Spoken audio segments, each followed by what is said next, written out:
Tristan Montgomery tried very hard to keep his attention on his best friend James Sinclair, and not on the scandalous appearance of Lady Carys Davies on the opposite side of the ballroom.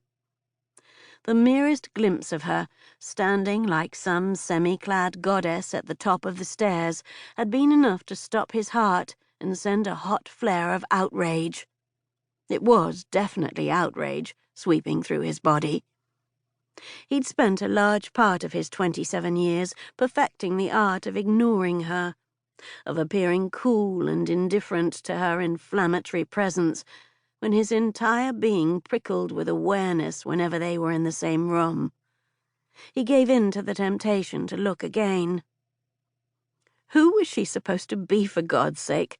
Lady Godiva? Her dress was as sheer as a whisper, as if Botticelli's Venus had stepped out of her giant shell and donned a chemise made of spider webs. She might as well have been naked for all the coverage the material provided. Her breasts, shimmering with silver-flecked powder, rose above the daringly low neckline like an offering to the gods. What were her brothers thinking to allow her to expose herself in public like this?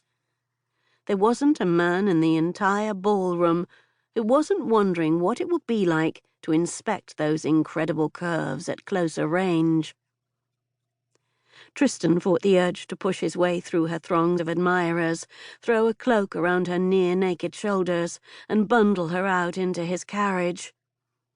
Quite what he'd do with her then, he didn't know. Spank her for her foolishness, probably. Someone needed to take the girl in hand. Heat rose on his skin, and he curled his fingers into a fist. No spanking. Bad idea. Touching her would be a terrible mistake. He wouldn't lay a hand on her.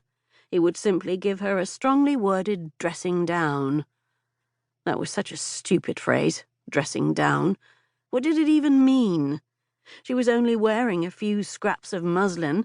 If she dressed down any further, she'd be naked. Tristan, are you even listening to me? James' amused tones finally penetrated his racing brain. Sorry, I was just marveling at that red-haired hellion's nerve. He made a disapproving clucking sound with his tongue. Her brothers give her far too much leeway. Yes, it amazes me that she and Francis are such friends. They're complete opposites.